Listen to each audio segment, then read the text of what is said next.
शर्मा जी खबरां ते ਵੱਲ ਆਈਏ ਤੇ ਸ਼ੁਰੂਆਤ ਕਰੀਏ ਪੰਜਾਬ ਸਰਕਾਰ ਤੇ ਰਾਜਪਾਲ ਦੇ ਵਿਚਾਲੇ ਜਿਹੜੀ ਟਸਲ ਹੈ। ਬਹੁਤ ਸਾਰੀਆਂ ਅਟਕਲਾਂ ਅੜਚਣਾ ਆ ਰਹੀਆਂ ਸਨ, ਲਾਈਆਂ ਜਾ ਰਹੀਆਂ ਸਨ ਅਟਕਲਾਂ ਕਿ ਬਈ ਇਹ ਟਕਰਾਅ ਕਿਸੇ ਵੀ ਹੱਦ ਤੱਕ ਜਾ ਸਕਦਾ ਤੇ ਉਹਨਾਂ ਅਟਕਲਾਂ ਨੂੰ ਸੱਚ ਕਰਤਾ ਪੰਜਾਬ ਰਾਜਪਾਲ ਵੱਲੋਂ ਲਿਖੀ ਗਈ ਚਿੱਠੀ ਨੇ। ਆਖਿਰ ਤੱਕ ਚਲੇ ਗਏ ਰਾਸ਼ਟਰਪਤੀ ਰਾਜ ਲਾਉਣ ਤੱਕ।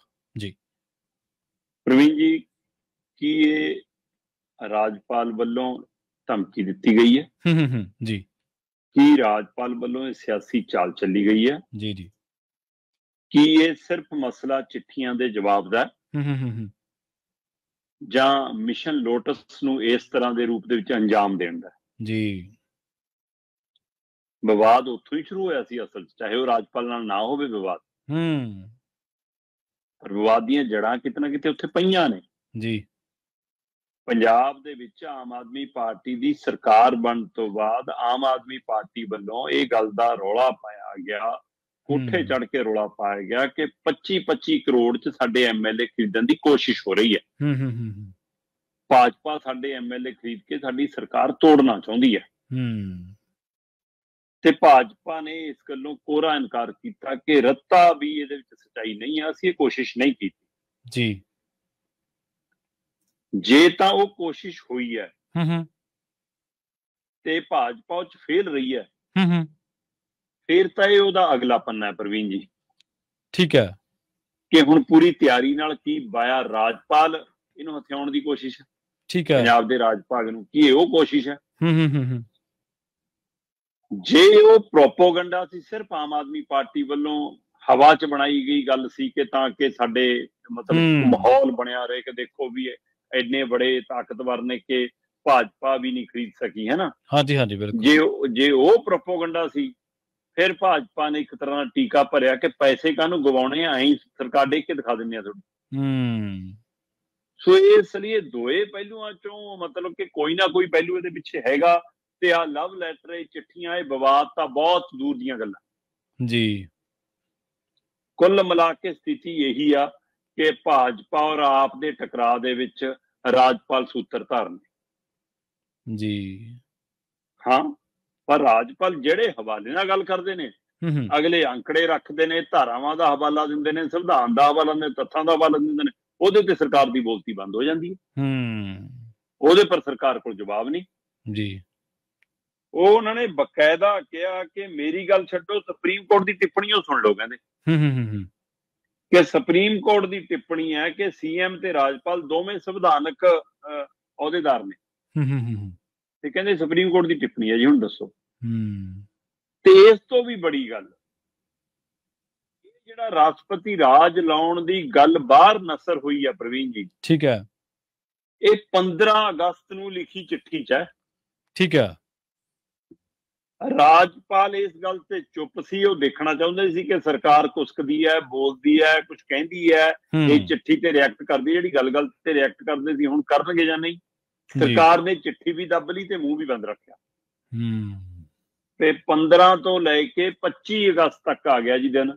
10 ਦਿਨਾਂ ਤੋਂ ਬਾਅਦ ਇਹ ਗੱਲ ਨਸਰ ਹੋਈ, ਬਾਹਰ ਆਈ ਜੀ ਕਿ 15 ਅਗਸਤ ਦੀ ਚਿੱਠੀ ਦੇ ਵਿੱਚ ਰਾਜਪਾਲ ਨੇ ਪੰਜਾਬ ਦੇ ਮੁੱਖ ਮੰਤਰੀ ਨੂੰ ਕਿਹਾ ਕਿ ਤੁਸੀਂ ਨਾ ਤਾਂ ਮੇਰੀਆਂ ਚਿੱਠੀਆਂ ਦਾ ਜਵਾਬ ਦਿੰਦੇ ਹੋ, ਨਾ ਮੇਰੇ ਸਵਾਲਾਂ ਦਾ ਜਵਾਬ ਦਿੰਦੇ ਹੋ, ਪੁੱਠੀਆਂ ਸਿੱਧੀਆਂ ਗੱਲਾਂ ਬਹੁਤ ਕਰਦੇ ਹੋ ਕਿ ਵਿਹਲਾ ਬੈਠਾ ਲਿਖਦਾ ਰਹਿੰਦਾ ਚਿੱਠੀਆਂ, ਹੈ ਨਾ।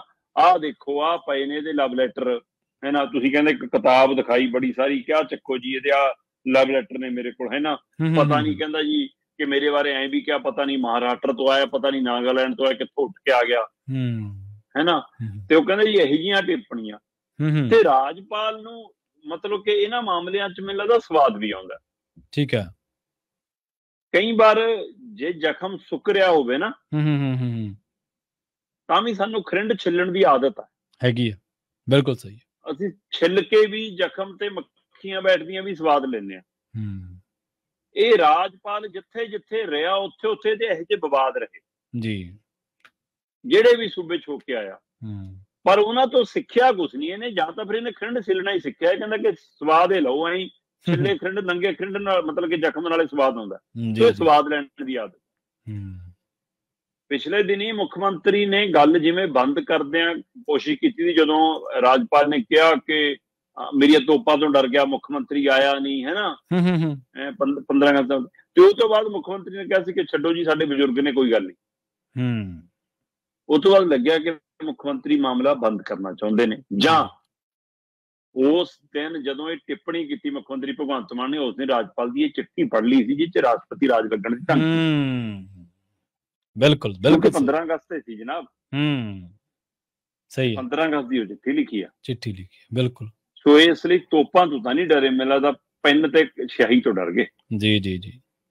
ਤੇ ਉਹ ਡਰ ਨੇ ਚੁੱਪ ਕਰਾਇਆ, ਜਾਂ ਸਿਆਣ ਪਾਈ ਕਿ ਇਹਨਾਂ ਮਸਲਿਆਂ 'ਚ ਉਲਝਣ ਦੀ ਬਜਾਏ ਆਪਾਂ ਨੂੰ ਕੰਮ ਕਰ ਲੈਣਾ ਚਾਹੀਦਾ। ਪਰ ਰਾਜਪਾਲ ਅਜੇ ਵੀ ਨਹੀਂ ਟਿਕਦੇ, ਕੀ ਇਹ ਉਹ ਪਹਿਲੂ ਹੈ?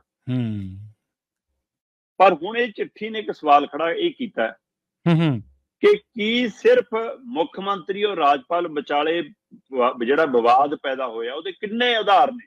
ਆਪਾਂ ਕਿੰਨੀ ਵਾਰ ਉਹਦੀ ਚਰਚਾ ਕਰ ਚੁੱਕੇ ਹਾਂ ਕਿ ਉਹਦੇ ਪਿੱਛੇ ਚਾਹੇ ਉਹ ਸੈਸ਼ਨ ਬੁਲਾਉਣ ਦੀ ਗੱਲ ਹੋਵੇ, ਚਾਹੇ ਸੈਸ਼ਨ 'ਚ ਮੇਰੀ ਸਰਕਾਰ ਕਹਿਣ ਦੀ ਗੱਲ ਹੋਵੇ, ਹੈ ਨਾ, ਚਾਹੇ ਹੈਲੀਕਾਪਟਰ ਮੰਗਣ ਦੀ ਗੱਲ ਹੋਵੇ, ਚਾਹੇ ਇਹ ਹੋਵੇ ਕਿ ਜੀ ਦੌਰੇ ਕਰਦੇ ਨੇ ਜਿੱਥੇ ਜਿਹੜੇ ਹਲਕਿਆਂ ਦੇ ਉੱਤੇ ਚੋਣ ਲੜ ਲੈਣ ਰਾਜਪਾਲ, ਹੈ ਨਾ, ਜਾਂ ਫਿਰ ਚਿੱਠੀਆਂ ਦੇ ਜਵਾਬ ਦੀ ਗੱਲ ਹੋਵੇ, ਜਾਂ 4 ਬਿੱਲ ਜਿਹੜੇ ਗਏ ਉਹਨਾਂ ਦੀ ਕਾਨੂੰਨੀ ਤੌਰ ਤੇ ਮਾਨਤਾ ਦੇਣ ਲਈ ਮੋਹਰ ਲਾਉਣ ਦੀ ਗੱਲ ਹੋਵੇ।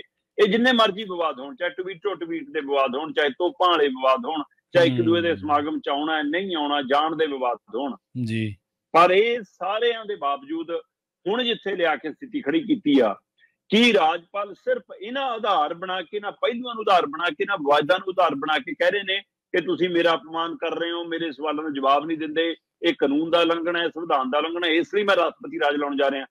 ਸਿਰਫ ਇਹ ਕਾਰਵਾਈ ਉੱਥੇ ਤੱਕ ਹੈ, ਜਾਂ ਇਹ ਦਿਖਾਵੇ ਦੀ ਹੈ? ਅਸਲ ਪਹਿਲੂ ਮਿਸ਼ਨ ਲੋਟਸ ਹੈ। ਠੀਕ ਹੈ।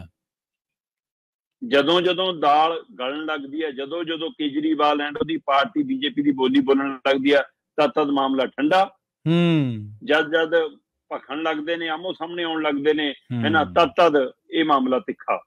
ਬਿਲਕੁਲ। ਸੋ ਕੀ ਇਹ ਰਾਜਪਾਲ ਹੋਰਾਂ ਨੇ ਆਪਣੇ ਮਨ ਤੋਂ, ਆਪਣੇ ਭਾਵ ਤੋਂ, ਆਪਣੇ ਸਿਸਟਮ ਤੋਂ, ਆਪਣੀਆਂ ਚਿੱਠੀਆਂ, ਆਪਣੇ ਹਵਾਲਿਆਂ ਤੋਂ ਆਪ ਲਿਖੀ ਹੈ ਇਹ ਗੱਲ, ਜਾਂ ਜਨਾਬ ਨੂੰ ਸਕ੍ਰਿਪਟ ਆਈ ਹੈ ਦਿੱਲੀ ਤੋਂ ਕਿ ਲਿਖ ਦਿਓ? ਜੀ। ਤੇ ਸਾਡੇ ਮੁੱਖ ਮੰਤਰੀ ਜੇ ਚੁੱਪ ਕਰ ਗਏ ਇਸ ਮਸਲੇ 'ਤੇ, ਸਾਡੇ ਬਜ਼ੁਰਗ ਨੇ, ਕਿ ਉਹਨਾਂ ਕੋਲ ਅਜੇ ਸਕ੍ਰਿਪਟ ਪਹੁੰਚੀ ਨਹੀਂ ਸੀ ਅਗਲੀ ਕਿ ਕੀ ਕਹਿਣਾ, ਕੀ ਜਵਾਬ ਦੇਣਾ, ਉਹ ਵੀ ਦਿੱਲੀ ਤੋਂ ਹੀ ਆਉਂਦੀ ਹੈ। ਸੋ ਇਹ ਸਕ੍ਰਿਪਟੀ, ਇਹ ਟਵੀਟੀ 'ਚ ਪੰਜਾਬ ਦਾ ਨੁਕਸਾਨ ਹੋਣ ਜਾ ਰਿਹਾ। ਮੈਂ ਪਹਿਲੇ ਦਿਨ ਤੋਂ ਇਸ ਵਿਵਾਦ ਤੇ ਗੱਲ ਕਰਦਾ ਆ ਰਿਹਾ। ਬਿਲਕੁਲ ਜੀ, ਸਹੀ ਹੈ। ਪਹਿਲੇ ਦਿਨ ਤੋਂ, ਪਹਿਲੇ ਦਿਨ ਤੋਂ ਆਪਸ 'ਚ ਟਿੱਪਣੀ ਹੋਣ ਲੱਗੀ, ਜਿਸ ਦਿਨ ਪਹਿਲੇ ਦਿਨ ਤੋਂ ਟਵੀਟ ਹੋਣ ਲੱਗਿਆ, ਜਿਸ ਦਿਨ ਪਹਿਲੀ ਚਿੱਠੀ ਤੋਂ ਵਿਵਾਦ ਸ਼ੁਰੂ ਹੋਇਆ, ਮੈਂ ਉਸ ਦਿਨ ਤੋਂ ਇਹ ਗੱਲ ਕਰਦਾ ਰਿਹਾ ਕਿ ਇਹਨਾਂ ਦੀ ਲੜਾਈ 'ਚ ਪੰਜਾਬ ਦਾ ਭਲਾ ਨਹੀਂ ਹੋਣਾ, ਨੁਕਸਾਨ ਹੋਣਾ। ਤੇ ਉਹ ਨੁਕਸਾਨ ਹੋਣ ਜਾ ਰਿਹਾ ਜਨਾਬ ਜੀ। ਜੇ ਚਿੱਠੀ ਵੀ ਲਿਖੀ ਆ ਨਾ ਰਾਜਪਾਲ ਨੇ ਕਿ ਹਾਂ ਜੀ ਮੈਂ ਆਪਣੀ ਕਾਨੂੰਨੀ ਤਾਕਤ ਦੀ ਵਰਤੋਂ ਕਰਨੀ ਮਜਬੂਰ ਹੋਵਾਂਗਾ, ਇਹਦਾ ਮਤਲਬ ਮੈਂ ਰਾਸ਼ਟਰਪਤੀ ਰਾਜ ਲਾਉਣ ਲਈ ਮਜਬੂਰ ਹੋਵਾਂਗਾ। ਇਹ ਐਡੀ ਬੜੀ ਗੱਲ ਰਾਜਪਾਲ ਕੱਲਾ ਆਪ ਨਹੀਂ ਲਿਖ ਸਕਦਾ, ਆਪਣੇ ਸਿਆਸੀ ਆਕਾਵਾਂ ਤੋਂ ਪੁੱਛਿਆ ਬਿਨਾਂ, ਦੱਸਿਆ ਬਿਨਾਂ। ਜੀ। ਪਰ ਅਗਲੇ ਕੋਲ ਸੰਵਿਧਾਨ ਦਾ ਹਵਾਲਾ, ਅਗਲੇ ਕੋਲ ਕਾਨੂੰਨ ਦਾ ਹਵਾਲਾ, ਤੇ ਉਹਨਾਂ ਹਵਾਲਿਆਂ ਨਾਲ ਅਗਲਾ ਕਹਿੰਦਾ ਜੀ ਇਹ ਅਧਿਕਾਰ ਬਣਦਾ ਰਾਜਪਾਲ ਨੂੰ ਪੁੱਛਣ ਦਾ। ਮੈਂ ਸਮੇਂ-ਸਮੇਂ ਪੁੱਛਿਆ, ਸਮੇਂ-ਸਮੇਂ ਸਵਾਲ ਕੀਤਾ, ਮੈਨੂੰ ਸਮੇਂ-ਸਮੇਂ ਜਵਾਬ ਨਹੀਂ ਮਿਲਿਆ। ਪਰ ਇਹ ਤੋਂ ਵੀ ਵੱਡਾ ਪਹਿਲੂ ਇਸ ਚਿੱਠੀ 'ਚ ਇੱਕ ਪਹਿਲੂ ਲੁਕਿਆ ਪ੍ਰਵੀਨ ਜੀ। ਉਹ ਪਹਿਲੂ ਗੌਰ ਮੰਗਦਾ ਜੀ। ਰਾਜਪਾਲ ਨੇ ਇਸ ਚਿੱਠੀ ਦੇ ਵਿੱਚ ਗੱਲ ਲਿਖੀ, ਠੀਕ ਹੈ, ਕਿ ਪੰਜਾਬ ਦੇ ਵਿੱਚ ਹਰ 5ਵਾਂ ਵਿਅਕਤੀ ਹੁਣ ਨਸ਼ੇੜੀ ਹੈ। ਲਿਖਿਆ, ਬਿਲਕੁਲ ਲਿਖਿਆ। ਮਤਲਬ ਉਹਨਾਂ ਨੇ ਉਚੇਚੇ ਤੌਰ ਤੇ ਲਿਖਿਆ ਕਿ ਪੰਜਾਬ 'ਚ ਨਸ਼ੇ ਦੀ ਹੱਦ ਇਹੀ ਜੀ ਆ ਕਿ ਹਰ 5ਵੇਂ ਵਿਅਕਤੀ ਨੂੰ ਸੂਬੇ ਦੇ ਵਿੱਚ, ਸੂਬੇ ਦਾ ਹਰ 5ਵਾਂ ਵਿਅਕਤੀ ਨਸ਼ੇ ਦਾ ਆਦੀ ਹੈ। ਇਹ ਤੋਂ ਅੱਗੇ ਜੋ ਲਿਖਿਆ, ਪੰਜਾਬ ਦੇ ਵਿੱਚੋਂ ਕਹਿੰਦੇ ਮੈਡੀਕਲ ਸਟੋਰਾਂ ਦੇ ਉੱਤੋਂ, ਹੈ ਨਾ, ਦਵਾਈਆਂ ਦੀਆਂ ਦੁਕਾਨਾਂ ਦੇ ਉੱਤੋਂ ਤਾਂ ਨਸ਼ੇ ਦੇ, ਡਰੱਗ ਦੇ ਦਵਾਈਆਂ ਵਿਕਦੀਆਂ ਹੀ ਵਿਕਦੀਆਂ। ਉਹ ਕਹਿੰਦੇ ਸਰਕਾਰ ਦੇ ਅਧਿਕਾਰਤ ਸ਼ਰਾਬ ਦੇ ਠੇਕਿਆਂ ਤੋਂ ਵੀ ਡਰੱਗ ਵਿਕਦੀ ਆ। ਵੱਡਾ ਨਿਸ਼ਾਨਾ ਸੀ। ਔਰ ਇਹ ਲਿਖਣ ਤੱਕ ਸੀਮਤ ਨਹੀਂ ਹੈ ਗੱਲ। ਉਹਨਾਂ ਨੇ ਬਕਾਇਦਾ ਇਸ ਗੱਲ ਦੀ ਜਾਣਕਾਰੀ ਦਿੱਤੀ ਆ ਕਿ 66 ਸ਼ਰਾਬ ਦੇ ਠੇਕੇ ਲੁਧਿਆਣਾ ਖੇਤਰ 'ਚ ਏਜੰਸੀਆਂ ਨੇ ਸੀਲ ਕੀਤੇ ਨੇ ਜਿਨ੍ਹਾਂ ਤੋਂ ਡਰੱਗ ਵਿਕਦੀ ਆ। ਠੀਕ ਹੈ ਜੀ। ਇਹ ਸਰਕਾਰੀ ਸ਼ਰਾਬ ਦੇ ਠੇਕੇ ਨੇ, ਸਰਕਾਰ ਵੱਲੋਂ ਅਲਾਟ ਕੀਤੇ ਹੋਏ ਸ਼ਰਾਬ ਦੇ ਠੇਕੇ ਨੇ। ਜੇ ਸ਼ਰਾਬ ਦੇ ਠੇਕਿਆਂ ਦੇ ਵੀ ਡਰੱਗ ਵਿਕਦੀ ਆ ਤੇ ਫਿਰ ਸਰਕਾਰ ਦੀ ਸ਼ਹਿ ਤੇ ਵਿਕਦੀ ਆ ਜਾਂ ਸਰਕਾਰ ਦੀ ਨਲਾਇਕੀ ਕਾਰਨ ਵਿਕਦੀ ਆ, ਇਹਦਾ ਜਵਾਬ ਤਾਂ ਮੁੱਖ ਮੰਤਰੀ ਨੂੰ ਦੇਣਾ ਪੈਣਾ। ਅਗਲੇ ਕਹਿੰਦੇ ਸੀਲ ਕੀਤੇ ਆ, ਉਹ ਉਹਨਾਂ ਨੇ ਬਕਾਇਦਾ ਦੱਸਿਆ NCRB ਤੇ ਚੰਡੀਗੜ੍ਹ ਪੁਲਿਸ ਵੱਲੋਂ ਆਪਰੇਸ਼ਨ ਚਲਾਏ ਗਏ ਜਿਹਦੇ ਵਿੱਚ ਲੁਧਿਆਣਾ ਤੋਂ ਡਰੱਗ ਵੇਚਣ ਦੇ 66 ਸ਼ਰਾਬ ਦੇ ਠੇਕੇ ਸੀਲ ਕੀਤੇ ਆ। ਠੀਕ ਹੈ। ਤੇ ਇੱਥੇ ਸਰਕਾਰ ਫਿਰ ਘਿਰੂਗੀ ਤੇ ਇਸ ਲਈ ਉਹਨਾਂ ਨੇ ਨੁਕਤੇ ਵੀ ਦੱਸਦੇ ਕਿ ਮੈਂ ਕਿਹੜੇ ਮਸਲਿਆਂ ਤੁਹਾਨੂੰ ਘੇਰ ਸਕਦਾ। ਉਹ ਕਹਿੰਦੇ ਇਹਦੇ ਨਾਲ ਜੇ ਡਰੱਗ ਵੀ ਖੁੱਲ੍ਹੇਆਮ ਹੈ, ਦਵਾਈਆਂ ਦੇ ਰੂਪ ਚ ਵੀ, ਚਿੱਟੇ ਦੇ ਰੂਪ ਚ ਵੀ, ਨਸ਼ੇ ਦੇ ਰੂਪ ਚ ਵੀ, ਸਾਰੇ ਤਰ੍ਹਾਂ ਵਿਕਦੀ ਆ, ਮਿਲਦੀ ਆ ਤੇ ਹਰ ਪੰਜਵਾਂ ਵਿਅਕਤੀ ਆ, ਫਿਰ ਤੁਹਾਡੇ ਕੰਟਰੋਲ ਚ ਨਹੀਂਗਾ, ਕਾਨੂੰਨ ਵੀ, ਅਮਨ ਵੀ, ਨਸ਼ਾ ਵੀ, ਚਿੱਟਾ ਵੀ। ਤੇ ਇਸ ਲਈ ਕਹਿੰਦੇ ਮੈਨੂੰ ਤਾਂ ਰਾਸ਼ਟਰਪਤੀ ਰਾਜ ਲਾਉਣਾ ਪਊਗਾ। ਸੋ ਉਹਨਾਂ ਨੇ ਖਾਸਾ ਆਧਾਰ ਤਿਆਰ ਕਰ ਲਿਆ ਜੀ। ਔਰ ਬੇਲੋੜੇ ਬੋਲ, ਸਮੇਂ-ਸਮੇਂ ਹਲਕੇ ਪੱਧਰ ਦੀਆਂ ਟਿੱਪਣੀਆਂ, ਹਾਸੇ ਠੱਠੇ, ਉਹ ਮੁਸੀਬਤ ਕਿਤੇ ਪੰਜਾਬ ਦੇ ਗਲ ਨਾ ਪੈ ਜਾਵੇ ਜਨਾਬ। ਤੁਹਾਡੇ ਲਈ ਹੋਇਆ ਕਮੇਡੀ ਸ਼ੋਅ ਪੰਜਾਬ ਦੇ ਲਈ ਕਿਤੇ ਆਫਤ ਸ਼ੋਅ ਨਾ ਬਣ ਜਾਵੇ, ਇਹਦੇ ਉੱਤੇ ਗੌਰ ਕਰਨ ਦੀ ਲੋੜ ਹੈ। ਦੋਵੇਂ ਧਿਰਾਂ ਨੂੰ ਸਿਆਣਪ ਦਿਖਾਉਣ ਦੀ ਲੋੜ ਆ। ਅਜੇ ਵੀ ਆਮੋ ਸਾਹਮਣੇ ਬਹਿ ਜਾਣ, ਅਜੇ ਵੀ ਇਹ ਕਹਿ ਕੇ ਨਹੀਂ ਸਰਨਾ ਕਿ ਇਹ ਤਾਂ ਜੀ ਬੁਲਾਰੇ ਨੇ ਜੀ ਭਾਜਪਾ ਦੇ। ਮੈਂ ਕਹਿੰਦਾ ਉਹ ਕੰਮ ਸਾਨੂੰ ਛੱਡ ਦਿਓ, ਅਸੀਂ ਕਰ ਲਏ ਹਾਂ ਗੱਲ। ਸਹੀ, ਬਿਲਕੁਲ। ਉਹ ਕਹਿਣ ਨੂੰ ਅਸੀਂ ਹੈਗੇ ਆ ਕਿ ਭਾਜਪਾ ਦੇ ਕਹੇ ਤੇ ਚੱਲਦੇ, ਰਾਜਪਾਲ ਮੋਦੀ ਦੇ ਕਹੇ ਤੇ ਚੱਲਦੇ, ਅਮਿਤ ਸ਼ਾਹ ਦੇ ਕਹੇ ਤੇ ਚੱਲਦੇ। ਇਹ ਪੰਜਾਬ ਜਾਣਦਾ, ਬੱਚਾ ਜਾਣਦਾ। ਸਰਕਾਰ ਤਾਂ ਸਰਕਾਰ ਵਾਂਗ ਕੰਮ ਕਰੇ ਜੀ। ਸਰਕਾਰ ਉਹਨੂੰ ਰਾਜਪਾਲ ਸਮਝ ਕੇ ਬੈਠ ਜਾਵੇ ਜਾ ਕੇ ਉਹਨਾਂ ਕੋਲ। ਇਹ ਕਹਿੰਦੇ ਤੁਹਾਡਾ ਕੰਮ ਸਹੁੰ ਚੁਕਾਉਣਾ ਸੀ, ਸਹੁੰ ਚੁਕਾਤੀ, ਟਿੱਕੇ ਰਹੋ। ਉਹਦੇ ਹੁਣ ਅਗਲਾ ਕਹਿੰਦਾ ਮੈਂ ਨਹੀਂ ਟਿਕਦਾ, ਫਿਰ ਹੁਣ ਲਓ ਸਵਾਲ ਜੀ। ਸੋ ਇਸ ਲਈ ਇਹਨਾਂ ਦੀ ਜੰਗ ਦੇ ਵਿੱਚ ਨੁਕਸਾਨ ਪੰਜਾਬ ਦਾ ਹੋਣਾ। ਔਰ ਜੇਕਰ ਰਾਸ਼ਟਰਪਤੀ ਰਾਜ ਲੱਗ ਜਾਵੇ ਤਾਂ ਇਹਨੂੰ ਮਿਸ਼ਨ ਲੋਟਸ ਦੀ ਕਾਮਯਾਬੀ ਸਮਝਿਓ ਜੀ।